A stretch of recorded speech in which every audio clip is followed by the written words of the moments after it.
Now I am speaking on the old world and the new, because America is a new world. It is only about 300 years old. I have lived for many years in the United States, from 1938 to 1953. I've been back here 6 or 7 times.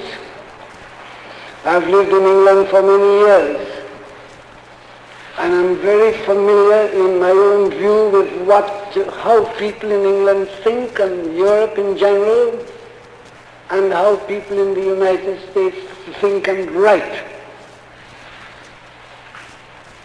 So I have chosen Shakespeare as the most characteristic writer of the British people and the European representative of the old world, and I've chosen Herman Melville as the writer of the new world.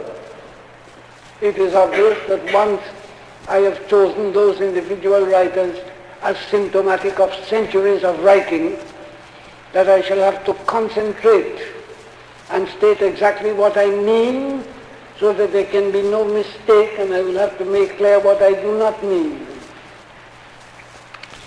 Now, when you have such a broad subject to deal with in a reasonable length of time, it is best to be precise as to the kind of roads that you are going to pursue. I'm going to let you know what has happened to me within the last year or so, in which I've been told what was the method of a great master of modern literature, James Joyce, the Irish writer. James Joyce was not only a master of languages, he was a master of literature.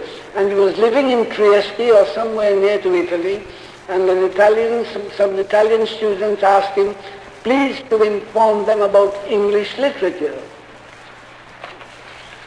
So Joyce said, well, how long have I got? They told him, well, we have got 2 spaces in our lecture series, and we'd like you to fill those 2. He said, but 2 lectures to tell you about English literature? They say, yes, that's all we have, and we would like to hear you. He said, all right.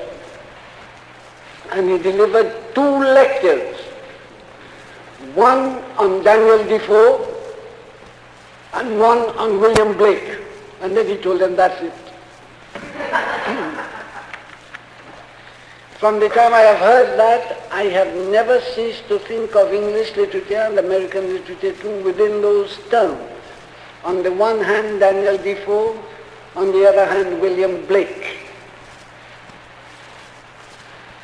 Now what I will say this evening, I will say 1 or 2 things about Defoe and quote some lines from Blake to give you some idea of the way I see them today. Then I will move on to take English literature and take some aspects of Shakespeare. Some aspects which are not very familiar, but would show that Defoe was an ancestor of Shakespeare.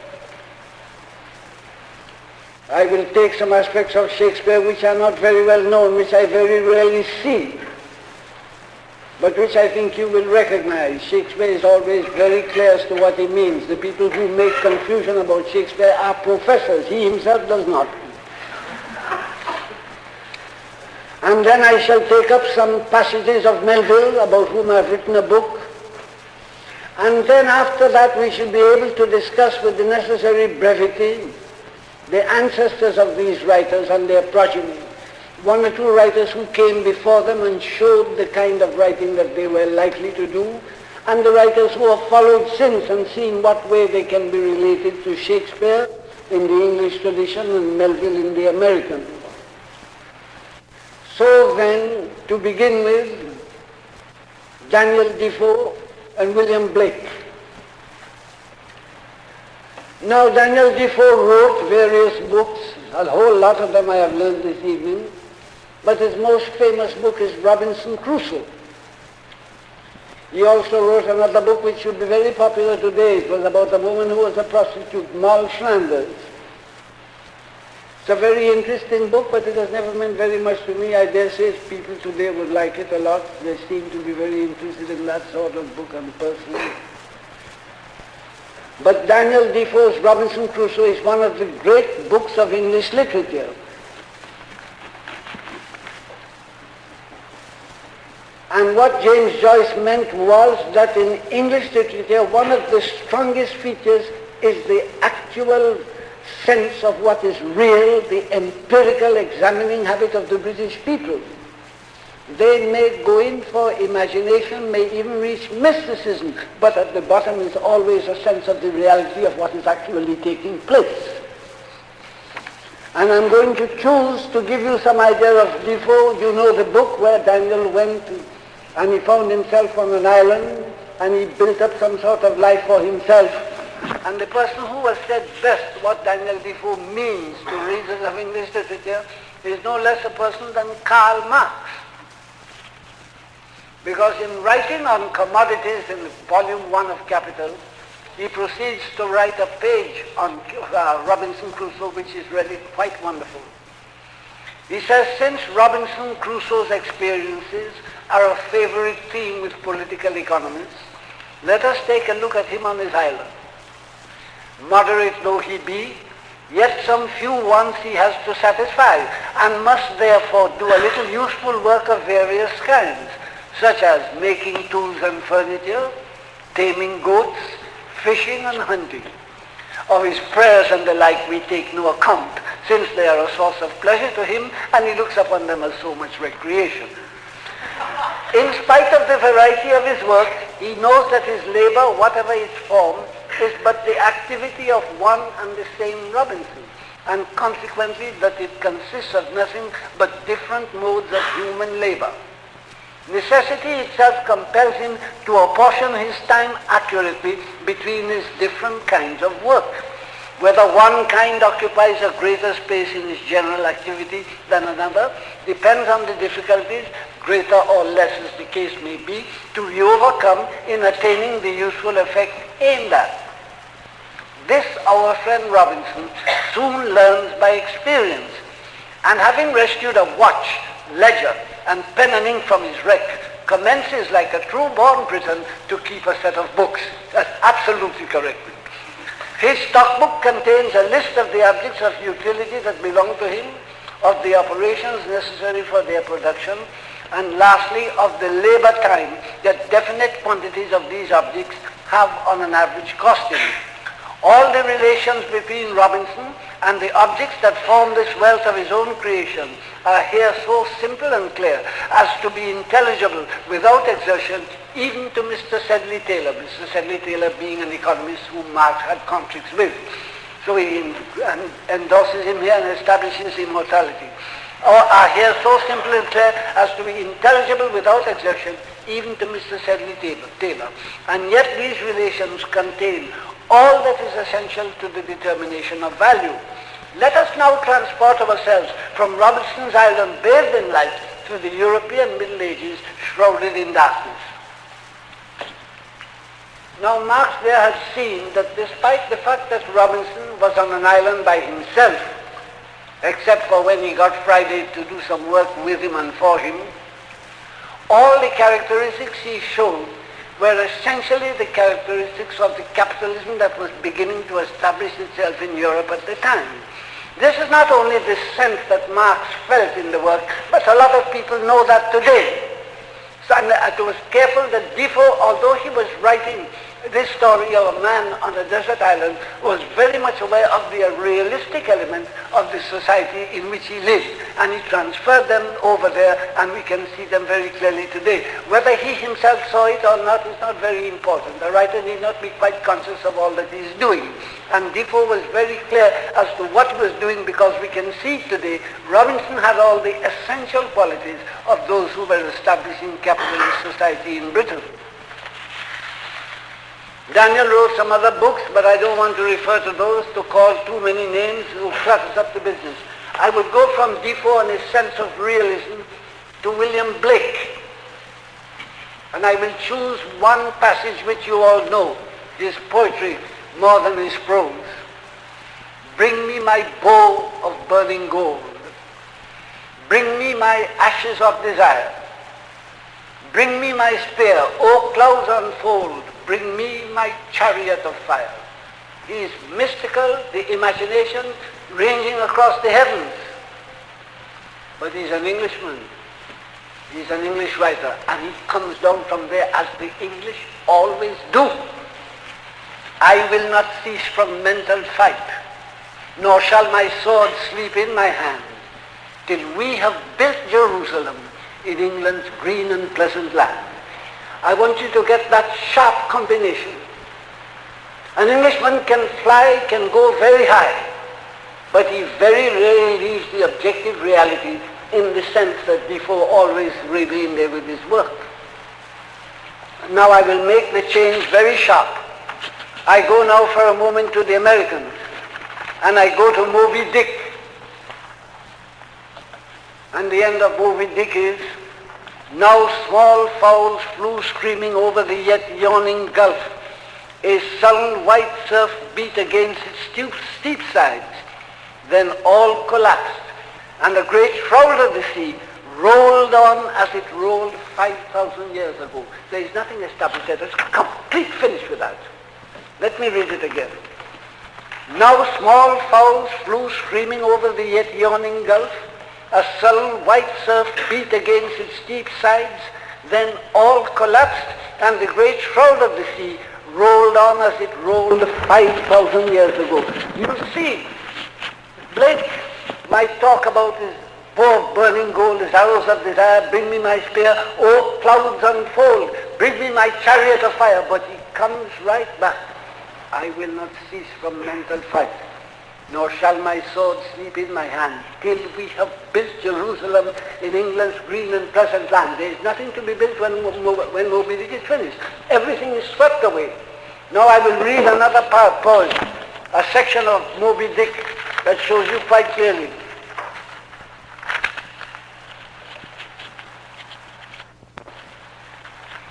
He says, if you look at the skies, you will see in bony, ribby regions of the earth, where at the base of high broken cliffs, masses of rock lie strewn in fantastic groupings upon the plain, you will often discover images of the petrified forms of the leviathan, of the whale, partly merged in grass, which of a windy day breaks against them in a surf of green surges. Then again in mountainous countries, where the traveler is continually girdled by amphitheatrical heights, here and there from some lucky point of view, you will catch passing glimpses of the profiles of whales defined along the undulating ridges. But you must be a thorough whaleman to see these sights. His imagination is soaring. He goes still higher. Now when expandingly lifted by your subject, can you fail to trace out great whales in the starry heavens, and both in pursuit of them, as when, long filled with thoughts of war, the eastern nations saw armies locked in battle among the clouds. The imagination is running wild, approaching almost mysticism. Thus at the north have I chased Leviathan, round and round the pole, with the revolutions of the bright points that first defined him to me. And beneath the effulgent Antarctic skies, I have boarded the Argo Nevis, and joined the chase against the Cetus, far beyond the utmost stretch of Hydrus and the flying fish. Melville is up there, and he is going to remain there, because he ends that passage with a frigate's anchors for my bridle bits, and fasces of harpoons for spurs. Would I could mount that whale, and leap the topmost skies, to see whether the fabled heavens, with all their countless tents, really lie encamped beyond my mortal sight. He's up there, and he's going to remain there, because when he comes down, the sea is going to sweep over everything. And I think I should establish at once that the English writers are very much aware of the society in which they are, of where it has come from and where it is going. The American writers are very much aware of the instability of the society where they are, and of the fundamental unsoundness of the whole structure of human existence. It is possible that the British writers who took their influence from Shakespeare and Chaucer and these others were at the beginning, and the structure of British literature was established at the beginning of a certain age, of the modern industrial age. that the American writers came into their own at the end of that age, 1848. And they were very conscious of the instability of where they were and of the very structure of the social system which they were part of. And you will find that repeatedly between the two sets of writers. It is possible you can find others. I remember Jean-Paul Sartre, after giving a splendid analysis of the French novel in certain sociological terms, he said, now that I'm finished, I know many of you can point to this and that writer who does not fit into this category. He says, I can do that as well as you. But one has to begin somewhere and lay out some structure, and that is what I intend to do this evening. I don't intend to tell you this is what you must do and what you must see. I'm merely saying, from this height, you can look at things and see, as I have seen, far more than I did before of literature with which I was very familiar. That's all we can do. That's all you can do with literature. Now that being so, I shall take the writer whom I shall spend some time with. That is friend William, who is a very subtle writer, and many people are astonished when I say this. From the beginning of his writing to the end, Shakespeare was dominated by one subject: to attack the conception of monarchy. People read him for centuries and don't understand it. Yet when I show them the evidence for it, they look upon me as if I have done something unjust. I haven't done anything. I just said, this is what I read. Now one of the early books is King Henry VI, and here you have to pay close attention because I'm going to deal not too high up in the skies. I'm going to deal with what he has written. Henry VI, third part. One of the early writings, somewhere about 1594. And King Henry says, here on this molehill will I sit me down, to whom God will there be the victory. There is a battle going on. He says, let it go on. For Margaret my queen and Clifford too have chid me from the battle, swearing both they prosper best of all when I am thence. Would I were dead, if God's good will were so. For what is in this world but grief and woe? This is a king speaking. O God, methinks it were a happy life to be no better than a homely swain. To sit upon a hill, as I do now, to carve out dials quaintly, point by point, thereby to see the minutes how they run, how many hours makes the hour full complete, how many hours bring about the day, how many days will finish up the year, how many years a mortal man may live. When this is known, then to divide the times, so many hours must I tend my flock, so many hours must I take my rest, so many hours must I contemplate, so many hours must I sport myself, so many days my ewes have been with young, so many weeks ere the poor fools will eat, so many years ere I shall share the fleece, so minutes, hours, days, months and years, passed over to the end they were created, would bring white hairs into a quiet grave. Ah, what a life with this, how sweet, how lovely. Now that is a king that's speaking. If you listen to him and pay any attention, you would decide that it is not so nice to be a king. And that is what Shakespeare does for 30 years of his character. That is Henry VI. Now, in Henry V, he's pulled some very sharp ones because you have to be on the alert with Shakespeare. He's always pulling fast ones. And we'll go through Henry V. But Richard II, King Richard says, he's brought before Bolingbroke. He's defeated, and he talks of the perils and problems of being a king. Let's talk of graves, of worms and epitaphs. Make dust our paper, and with rainy eyes write sorrow on the bosom of the earth. Let's choose executors and talk of wills. And yet not so, for what can we bequeath, save our deposed bodies to the ground? Our lands, our lives, and all our Bolingbroke, and nothing can we call our own but death, and that small model of the barren earth which serves as space and cover to our bones. For God's sake, let us sit upon the ground and tell sad stories of the death of kings. How some have been deposed, some slain in war, some haunted by the ghost they have deposed, some poisoned by their wives, some sleeping killed, all murdered. For within the hollow crown that rounds the mortal temples of a king keeps death his court, and there the antic sits, scoffing his state and grinning at his pomp, allowing him a breath, a little scene to monarchize, be feared, and kill with looks, as if this flesh which was about our life were brass impregnable, and humoured thus, comes at the last and with a little pin, bores through the castle wall, and farewell king. So it is obvious that Shakespeare's characters, the kings themselves, don't think too much of the king. He's very careful not to make other people say that about the king. He would then be locked up and put away for a while. But he makes the king say, he's very unhappy to be here, I don't like it. And he keeps on saying that in play after play. Now, we go on with Richard II. And Richard II goes on speaking about the problems and perils of being a king. What must the king do now? Must he submit? The king shall do it. Must he be deposed? The king shall be contented. Must he lose the name of king? Of God's name, let it go. I'll give my jewels for a set of beads, my gorgeous palace for a hermitage, my gay apparel for an almond's gown, my figured goblets for a dish of wood, my scepter for a palmer's walking staff, and my large kingdom for a little grave, little grave, an obscure grave, or I'll be buried in the king's highway, somewhere of common trade, where subjects' feet may hourly trample on their sovereign's head, for on my hearth they tread now whilst I live.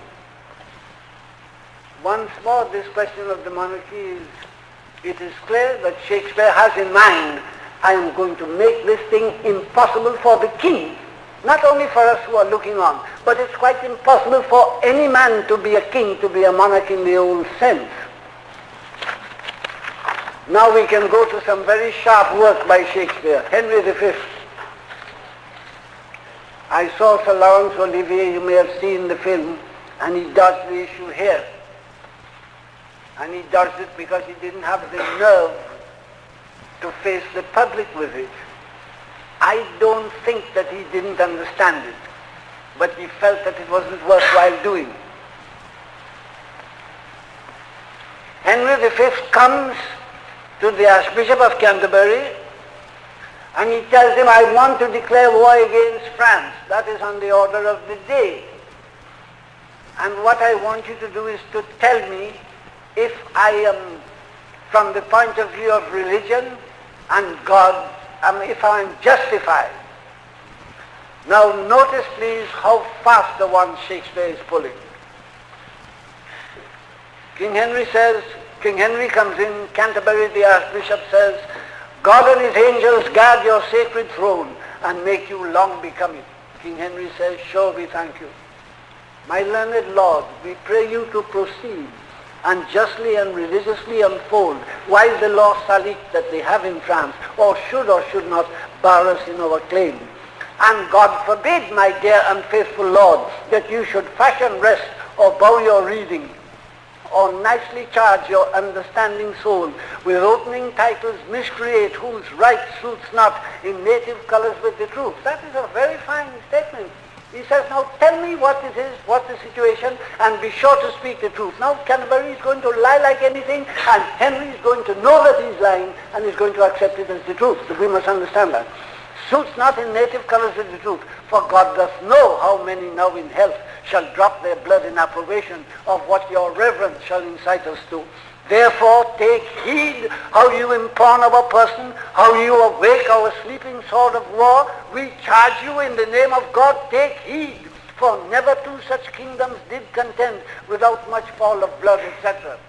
So it sounds as if Henry is very serious, telling the Archbishop, now you be quite precise, take heed, don't tell me that I have a right to the French king because there's going to be war and lots of blood. Good. Shakespeare is pulling it very fast. Now Canterbury says, then hear me, gracious sovereign, and you peers that owe yourselves your lives and the services to this imperial throne. There is no bar to make against your highness's claim to France, but this which they produce from Pharamond, in terram salicam mulieris ne succedam, no woman shall succeed in Salic land. Which Salic land the French unjustly glows to be the realm of France, and Pharamond, the founder of this law and female bar. Yet their own authors faithfully affirm that the land Salic is in Germany between the floods of Saale and of Elbe, where Charles the Great, having subdued the Saxons, there left behind and settled certain French, who, holding in disdain the German women for some dishonest manners of their life, established then this law, to wit, no female shall be inheritrix in Salic land, which Salic, as I said, twixt Elbe and Saale, is at this day in Germany called Meissen. Then doth it well appear the Salic law was not devised for the realm of France, nor did the French possess the Salic land until 421 years after the function of King Pharamond, idly supposed the founder of this law, who died within the year of our redemption, 426. Do you know that? Is it clear to you that this bishop is just talking all over exactly? But Shakespeare makes you swallow it, because he's after telling you that Henry is a faker. Anyway. And Charles the Great subdued the Saxons and did seat the French beyond the river Saale in the year 805. In 4 lines he does 400 years. Besides, their writers say King Pepin, which deposed at Childeric, did as their general, being descended of Breville, which was daughter to King Clotaire, made claim and title to the crown of France. Hugh Capet also, who usurped the crown of Charles the Duke of Lorraine, solely a male of the true line and stock of Charles the Great, to find his title with some shows of truth, though in pure truth it was corrupt and not, conveyed himself as heir to the Lady Lingerie, daughter to Charlemagne, who was the son to Louis the Emperor, and Louis the son of Charles the Great. And King Louis X, who was sole heir to the usurper Capet, could not keep quiet in his conscience, wearing the crown of France, till satisfied that fair Queen Isabel, his grandmother, was lineal of the Lady Ermengarry, daughter to Charles, the aforesaid Duke of Lorraine, by the which marriage the line of Charles the Great was reunited to the crown of France. So that, as clear as is the summer sun, as clear, he said, as clear as is the summer sun. No, nothing is clearer, but that fellow is faking. And Henry tells him, may I with right and conscience make this claim? And Canterbury says, the sin upon my head, dread sovereign. For in the book of Numbers it is writ, and he proceeds to tell Henry. Now Henry makes this tremendous claim, tell him be honest, be straightforward, and we depend upon you. And then when he does it, now I am pretty sure that while he's saying all this, and reading from a lot of books, that Shakespeare intends Henry not to pay any attention, to be bored with the whole business. And then he says, therefore, this clear as is the summer sun, everybody, that's the, and Henry tells him, may I with right and conscience make this claim? He says, my dread Lord, make it. And Henry tells him, fine, now we'll go to war. Now Shakespeare is making it very clear that Henry V, this great hero, is in reality a bit of a faker, that he's going to war and winning great battles, but Shakespeare makes it clear that he's not a part of that, but he's going to war, the people like it, let him go. But he makes it very clear that he is not in sympathy with it. Now, Henry proceeds to say, Henry goes and he talks to some soldiers before the battle. And the soldiers tell him, well, look, if the king is not fighting a just war, if anything happens to any of us, he is responsible. The king says, the king is this guy. He said, but that is not right. If you're a sinner, you're responsible for your sins, not for the king. They say, no. If the king gets us into a war which is not a just war, he is responsible for all the sins and problems that we face. And you will remember that discussion when you think of the way in which Henry forced himself into the war. But when it is finished, Shakespeare gets back again at this problem of being a king. He seems unable to leave it alone. He says, upon the king, that's what you all say. Upon the king, let us our lives, our souls, our debts, our careful wives, our children and our sins lay on the king. We, that's to say, the king must bear all. O hard condition, twin-born with greatness, subject to the breath of every fool, whose sense no more can feel but his own ringing. What infinite heart is must private men enjoy, must kings neglect that private men enjoy. And what have kings that privates have not too, save ceremony, save general ceremony? All the king has is ceremony. And Shakespeare proceeds to make Henry say exactly what that ceremony is. And what art thou, thou idle ceremony? What kind of God art thou that sufferest more of mortal griefs than do thy worshippers? It is a constant denunciation by kings of the problem of being a king.